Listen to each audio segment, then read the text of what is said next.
આજના સમયની અંદર મોટા ભાગના યુવાનો પોતાના જીવનને એકદમ સ્વસ્થ રાખવા માગે છે અને એને માટે કેટલીક વાર કસરતો પણ કરે છે, જીમમાં પણ જાય છે, અન્ય જગ્યાએ કોઈ ને કોઈ સ્પોર્ટ્સમાં પણ જાય છે, પણ તેમ છતાં એનું જીવન છે એ સ્વસ્થ રહેતું નથી. અને એવા યુવાનોને માર્ગદર્શન આપવા માટે મારે એમ કહેવું છે કે તમે માત્ર શરીરને જો સ્વસ્થ રાખો એ પૂરતું નથી, પણ મનને પણ જો સ્વસ્થ રાખો તો જ તમારું જીવન સ્વસ્થ બને. અને એ અનુસંધાને મારે આજે એક વાર્તા લેવી છે. આજની વાર્તા સ્વસ્થ મન અને સ્વસ્થ શરીર સિવાય જીવન સ્વસ્થ રાખવું શક્ય નથી.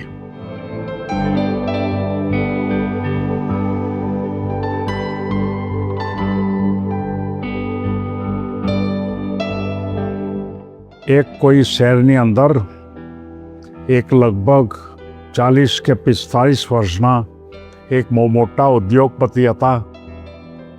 પોતાનો વ્યવસાય પણ બહુ સારો ચાલતો હતો અને સાથોસાથ કાયમ માટે સવારે વહેલા ઉઠી કસરત પણ કરે, યોગ પણ કરે, સાથોસાથ જીમમાં પણ જાય અને એ રીતે પોતાના શરીરને સાચવવાનો પ્રયત્ન કરે. પણ એને કાયમ રહેતું કે મન શાંત રહેતું નથી. હજી જીવનની અંદર મજા નથી આવતી, જીવન પણ સ્વસ્થ રહેતું નથી. ત્યારે એના મનમાં થયું કે મારે શું કરવું. એટલે પહેલાં એણે થોડાક બીજા અમુક માણસો હતા એને પૂછપરછ કરી.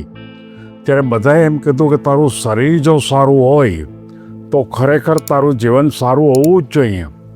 પણ એનાથી પણ સંતોષ ન થયો અને એક વખત એ બાજુના એક આશ્રમની અંદર એક બહુ મોટી ઉંમરના સંત હતા એની પાસે જાય છે.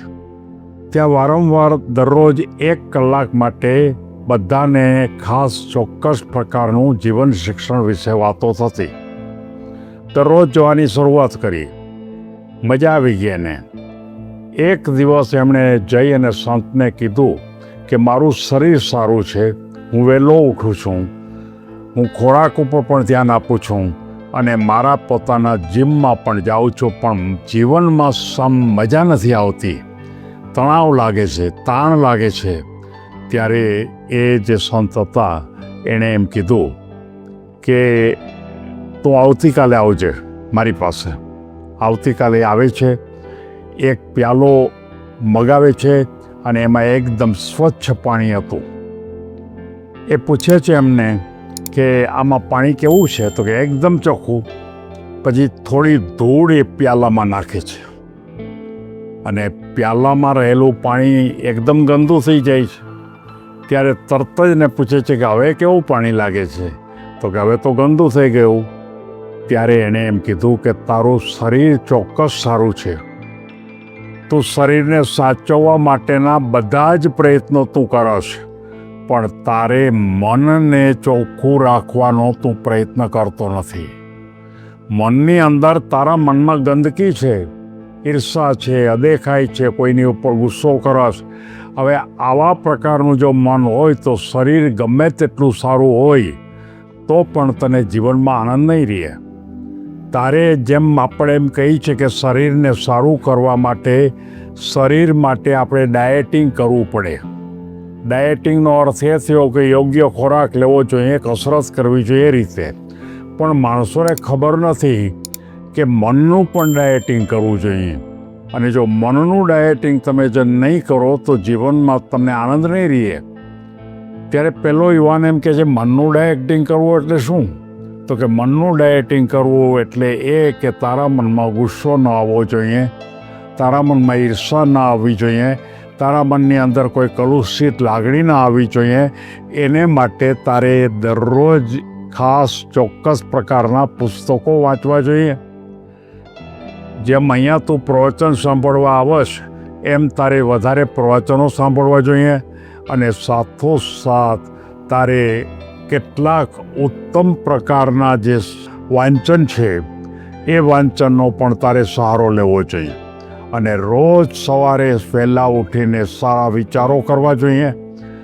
કોઈ ગંદકી મગજમાં ન આવે એને માટે પૂરતી જાગૃતિ રાખવી જોઈએ. અને આનું નામ આપણે એમ કહી શકાય કે મનનું ડાયટ કર્યું કહેવાય. તમે જો શરીરનું ડાયટિંગ કરો તો પણ નહીં ચાલે. માત્ર મનનું ડાયટિંગ કરશો તોય નહીં ચાલે. તમારે જો જીવનને જો સ્વસ્થ રાખવું હોય તો મનનું પણ ડાયટિંગ કરવું પડે અને તમારે સાથોસાથ શરીરનું પણ ડાયટિંગ કરવું પડે. શરીર સાથે મનની સ્વચ્છતા પણ જરૂરી છે.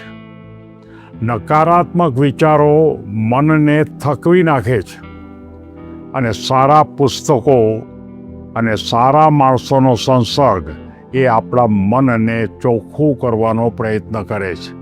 માનસિક શાંતિ તમારે જોઈતી હોય તો જીવનને સાચી સમૃદ્ધિ આપવી પડે.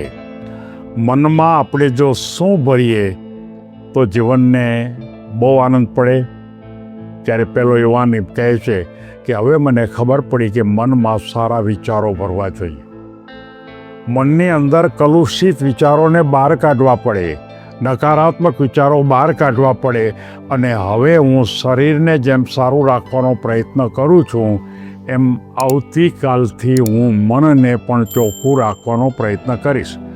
જેમ ખોરાક એ શરીરને સારું બનાવે તેમ વિચારો એ આપણા મનને ઉત્તમ બનાવે છે. મનનું ડાયટિંગ એટલે કે નકારાત્મક વિચારોથી દૂર રહેવું. સ્વસ્થ મન અને સ્વસ્થ શરીર એ જ આપણને સંપૂર્ણપણે જીવનમાં સુખ આપે છે.